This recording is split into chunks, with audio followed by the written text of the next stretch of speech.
Bitcoin subiu forte após a decisão de juros do Fed ontem, mas será que isso vai continuar? É disso que eu vou falar nesse vídeo. Vou estar falando da análise gráfica do Bitcoin, vou estar comentando sobre um evento macroeconômico extremamente importante que vai acontecer hoje à noite e pode impactar diretamente o Bitcoin e as principais criptomoedas do mercado. Mas antes de continuar, meus amigos, não deixe de se inscrever aqui no canal da Aperio no YouTube, ativar o sininho para receber as notificações, deixar o like para dar aquela força, deixar seus comentários aí embaixo e bora lá falar da situação do Bitcoin, comentar sobre o que está acontecendo. Situação do Bitcoin, pessoal, o que está acontecendo hoje aí, tá? Bitcoin está subindo aí mais de 2% nessa quinta-feira, né? Ethereum chegou a subir 4% no dia, tá? E aí, será que a gente vai continuar esse movimento de alta? Eu, particularmente, pessoal, estou aguardando um evento para ter aí mais segurança e embarcar nessa euforia do corte de juros ou não, tá? Eu me refiro, pessoal, ao evento que a gente tem hoje à noite, que eu já vou falar daqui a pouco, em termos de gráficos, tá? Eu não estou conseguindo ver nada de padrão gráfico novo aqui no Bitcoin. Ah, Tainan, mas ele está subindo. Sim, ele está subindo. Com certeza ele está subindo e forte, tá? Mas eu não consigo ver um padrão confiável, tá? Várias pessoas vêm falando aí de um ombro, cabeça, ombro invertido nos últimos dias aqui.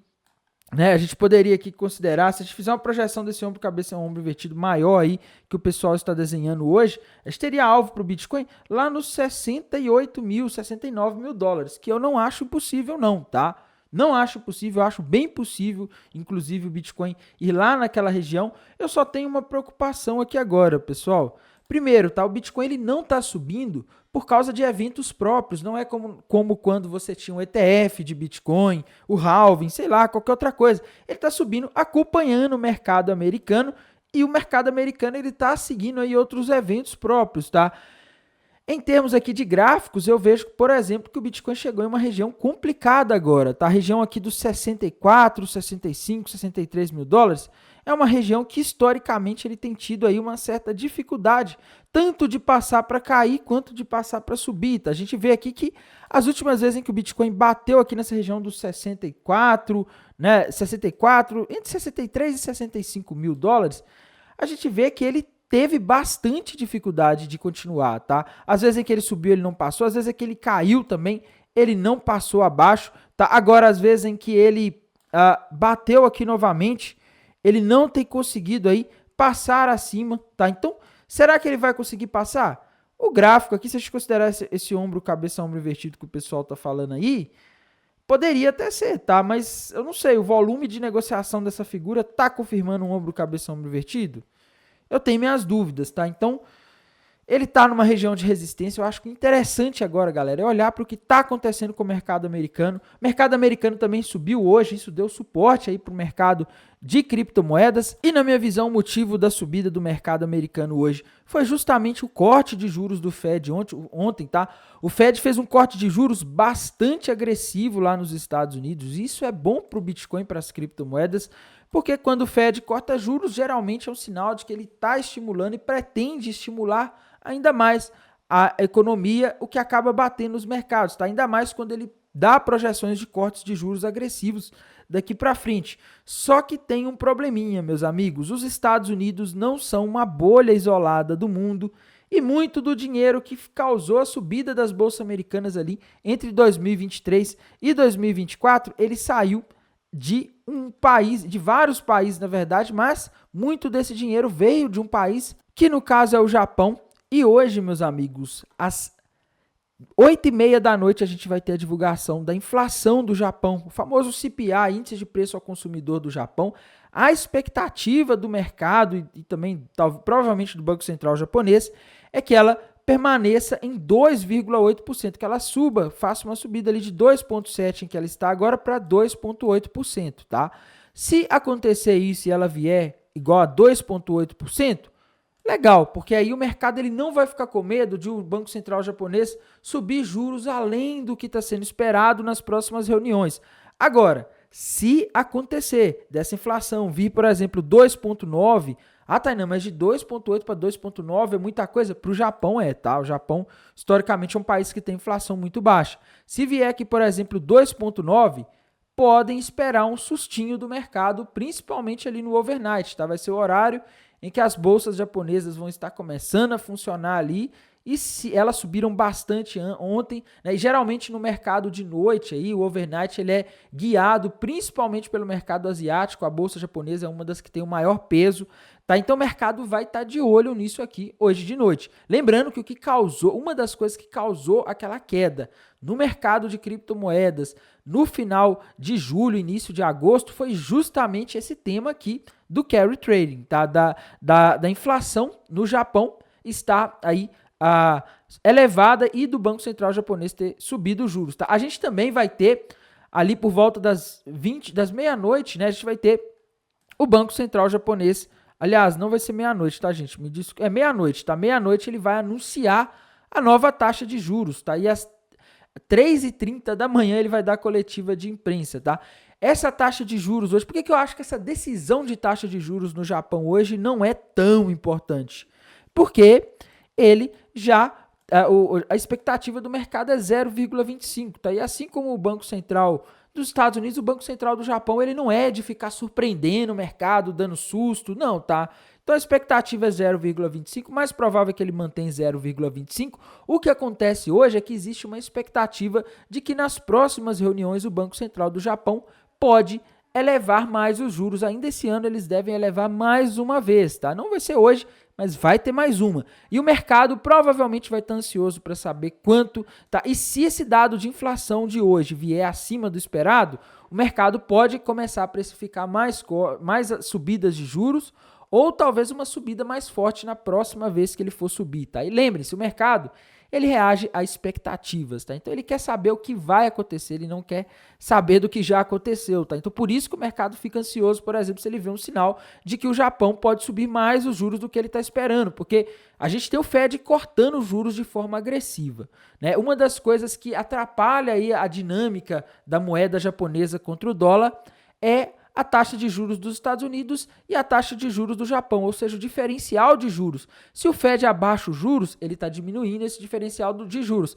Se o Fed abaixa os juros e o Japão sobe os juros, está diminuindo ainda mais rápido esse diferencial de juros, tá? E a gente não sabe exatamente como isso pode impactar o mercado. Pode ser que não tenha nenhum impacto, é possível, tá? Mas não foi assim no início de agosto, tá? Então, temos que ficar de olho aqui no que vai acontecer com essa inflação. Para mim, o dado mais importante aí, depois dessa reunião, depois do evento de ontem, para mim, o segundo evento mais importante da semana são esses dados aí do Japão de inflação, tá? É bom também a gente ver nas notícias o que o Banco Central do Japão vai dar de declaração, tá?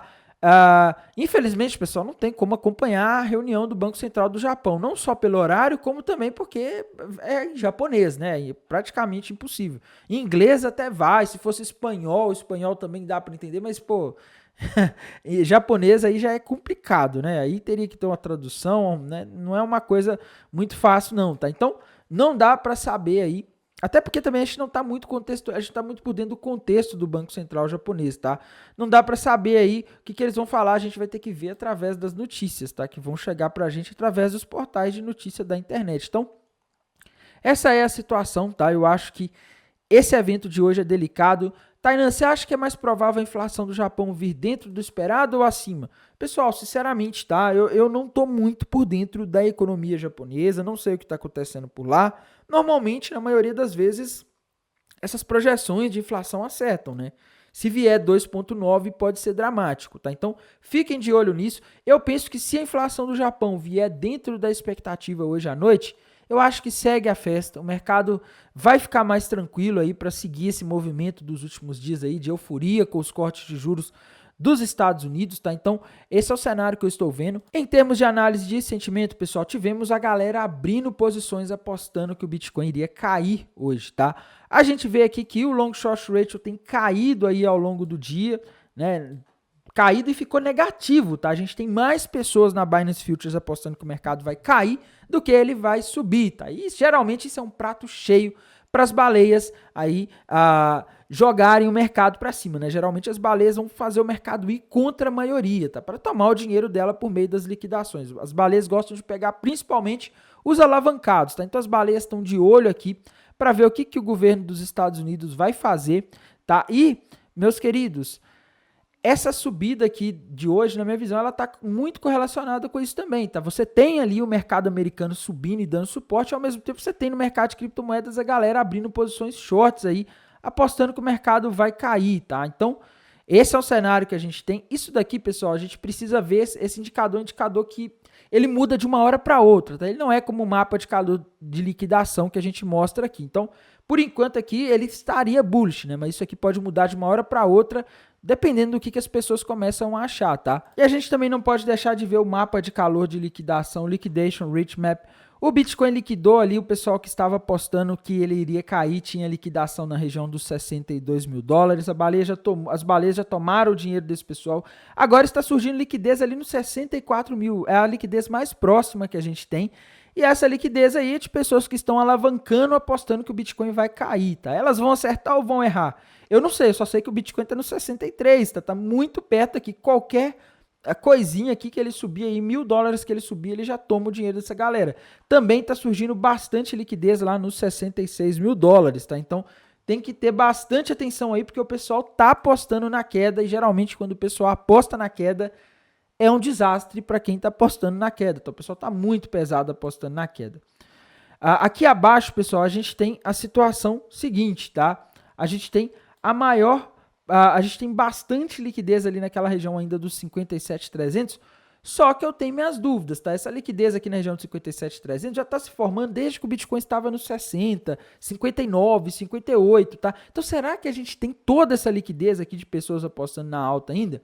Eu não sei, tá? Se a pessoa abrir uma posição apostando na alta, lá em 60 mil dólares, com a liquidação em 57.300, 57.600, essa pessoa estava muito alavancada. E se ela viu o mercado sair aí dos 59, 60 para 63, esse pessoal ganhou muito dinheiro se eles estavam tão alavancados assim. Então, talvez a gente não tenha essa quantidade de posições aqui de long abertas aqui embaixo, tá? Então, essa é a minha visão.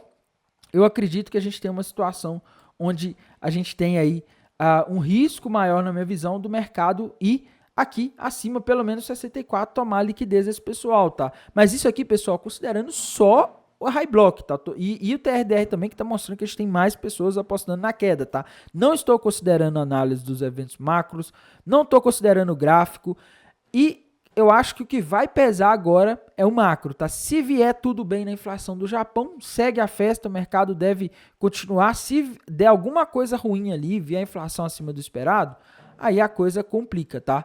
Tem que falar aqui também, pessoal, da análise das principais criptomoedas do mercado, né? Começando aqui pela Ethereum. Ethereum, pessoal, do ponto de vista gráfico, estava fazendo ali uma bandeira de baixa nos últimos dias no gráfico de uma hora, até no gráfico diário dava para ver isso, tá? Essa bandeira de baixa aí, ela foi invalidada, tá? Para mim acabou essa bandeira de baixa, não temos mais essa bandeira de baixa. Isso daqui, inclusive, pode virar um fundo duplo, tá? Então, quando a gente vai para os tempos gráficos maiores, a gente ainda tem aquele topo duplo que projeta a Ethereum nos 1.800 dólares, tá? Mas a gente tem que lembrar que a Ethereum, ela acompanha muito o resto do mercado. Se o Bitcoin começa a subir porque o mercado americano está subindo, a Ethereum também acaba subindo, tá? Então, vai depender muito da direção do resto do mercado. No geral, eu vejo que se a Ethereum romper essa região aqui ela já está quase rompendo, né? Se ela romper essa região aqui dos 2.465 dólares, ela forma um fundo duplo, que é um padrão que normalmente indica reversão de uma tendência de baixa para uma tendência de alta, e se ela for buscar o alvo desse fundo duplo, ela vai nos 2.700. Tainan, ela rompeu? Ainda não, tá? Ela vai ter que demonstrar força aqui. Eu acho que esse evento do Banco Central japonês hoje pode impactar muito e pode ajudar a decidir isso daqui, tá? Binance Coin, pessoal, ainda tem aquela cunha ascendente rompida para baixo com alvo nos 400, mas eu acho que vai depender muito do resto do mercado. Eu penso que se ela voltar aqui na região dos 600, 590, essa cunha ascendente vai estar invalidada, tá? Solana finalmente conseguiu quebrar aquele range que ela estava nos últimos dias, né? Aquela região ali, um retângulo que ela estava formando. O alvo dessa figura aqui que ela estava formando está ali na região dos 148 dólares. Ela chegou a 143, então ela teria um pouco de espaço para subir ainda, tá? Ripple ou XRP, tá? Sem nenhum padrão gráfico muito definido por enquanto. Inclusive, dá para desenhar aqui um possível retângulo ali também, tá? Se a gente desenhar aqui com calma, a gente consegue ver aí um limite superior, né? Uma resistência e um suporte, tá? Ela tem que romper ou 60 centavos ali, ou romper os 56 para baixo. Enquanto não fizer nada disso, fica difícil. A Tron segue aí sem nenhum padrão gráfico muito definido.